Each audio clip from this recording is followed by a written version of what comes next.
Lewis बिंदु संरचना, Lewis dot structure. हमने देखा परमाणु इलेक्ट्रॉन साझा करके ससंयोजी आबंध बनाते हैं। हर बार ऐसी आकृति बनाना मुश्किल है, तो रसायन शास्त्री लुईस ने एक तरीका बताया। केवल बाहरी कक्षा के इलेक्ट्रॉन दिखाएं, वो भी बिंदु यानी डॉट से। इसे लुईस बिंदु संरचना कहते हैं।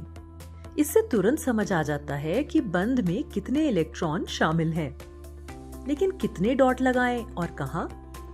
इसके लिए पता करें बाहरी कक्षा के इलेक्ट्रॉन यानी संयोजक इलेक्ट्रॉन है, वैलेंस इलेक्ट्रॉन। कैसे? एक आसान तरीका यह है कि आवर्त सारणी देखें और कॉलम यानी समूहों को इस प्रकार से नंबर दें। समूह 1 को नंबर 1, फिर नंबर 2। बीच के ट्रांजिशन एलिमेंट्स को फिलहाल छोड़ दें, फिर नंबर दें 3, 4, 5, 6, 7 और 8। ये नंबर बताते हैं उस समूह के तत्वों में कितने संयोजक इलेक्ट्रॉन हैं। अब कुछ उदाहरण देखते हैं। हाइड्रोजन, कार्बन, नाइट्रोजन और ऑक्सीजन। लुईस बिंदु संरचना में इन्हें कैसे दिखाएंगे? सबसे पहले पता करेंगे कि इनमें कितने संयोजक इलेक्ट्रॉन्स हैं। कैसे? आवर्त सारणी से। H यानी हाइड्रोजन यहाँ है, इसलिए संयोजक इलेक्ट्रॉन 1, कार्बन में है 4, नाइट्रोजन में 5 और ऑक्सीजन में 6। लुईस बिंदु संरचना में इन्हें ऐसे दिखाया जाता है। H के पास एक संयोजक इलेक्ट्रॉन तो लगेगा 1 डॉट ऐसे। C के पास 4 संयोजक इलेक्ट्रॉन तो चारों तरफ 4 डॉट। N के पास 5 ऐसे, O के 6 ऐसे। डॉट्स दाएं बाएं ऊपर नीचे इन चारों में से किसी भी दिशा में लगा सकते हैं, लेकिन ध्यान रहे किसी भी दिशा में 2 से ज्यादा ना हो और कुल डॉट्स उतने ही हों जितने की संयोजक इलेक्ट्रॉन्स हैं। यानी इनकी लुईस बिंदु संरचना इस प्रकार भी दर्शाना ठीक है। अब देखते हैं कि जब परमाणु आपस में जुड़ते हैं यानी आबंध बनाते हैं तो उन्हें लुईस संरचना में कैसे दर्शाया जाता है। मान लीजिए हाइड्रोजन के 2 परमाणु हैं, उन्हें मिलकर H2 बनाना है यानी हाइड्रोजन का अणु। प्रत्येक हाइड्रोजन की लुईस बिंदु संरचना में लगा एक एक डॉट यह दर्शाता है कि उनके पास एक एक संयोजक इलेक्ट्रॉन है। लेकिन स्थिरता के लिए प्रत्येक हाइड्रोजन परमाणु की बाहरी कक्षा में होने चाहिए कुल 2 इलेक्ट्रॉन। याद है ना द्विक नियम और अष्टक नियम भी?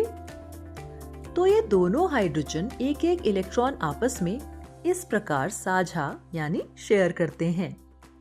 इस साझा की गई जोड़ी को हम ऐसे एक रेखा से दिखाते हैं।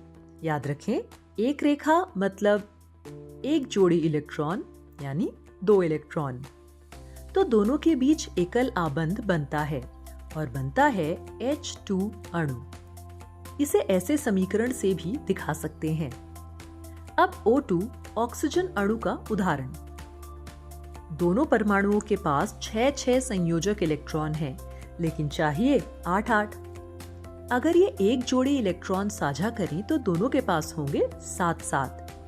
इसलिए इन्हें एक और जोड़ी इलेक्ट्रॉन साझा करने पड़ेंगे, यानी कुल 2 जोड़ी इलेक्ट्रॉन मतलब 4 इलेक्ट्रॉन। इससे बनेगा डबल बॉन्ड यानी द्विआबंध। बाकी इलेक्ट्रॉन वैसे ही रहते हैं, बंध में शामिल नहीं होते। क्या अब आप नाइट्रोजन N2 के बंध दिखा पाओगे? वीडियो को यहाँ थोड़ी देर रोकें। क्या आपने भी इसे ऐसे ही दिखाया? दोनों नाइट्रोजन मिलकर 3 जोड़ी इलेक्ट्रॉन साझा करते हैं, बनता है त्रिआबंध ट्रिपल बॉन्ड और बनती है N2 गैस।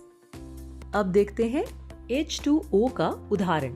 ऑक्सीजन को बीच में रखें, एक हाइड्रोजन इधर एक उधर। H को चाहिए कुल 2 इलेक्ट्रॉन और O को चाहिए कुल 8। हाइड्रोजन और ऑक्सीजन एक दूसरे के साथ एक एक इलेक्ट्रॉन साझा करते हैं। इस तरह से दोनों हाइड्रोजन को 2-2 इलेक्ट्रॉन मिलते हैं और ऑक्सीजन को पूरे 8। साझा की हुई जोड़ी को हम रेखा से दिखाते हैं तो H2O की लुईस संरचना कुछ इस तरह दिखती है। अब आपके लिए एक काम, ये संरचना देखें और बताएं यहाँ कौन सा अणु बन रहा है और किसने कितने इलेक्ट्रॉन शेयर किए हैं।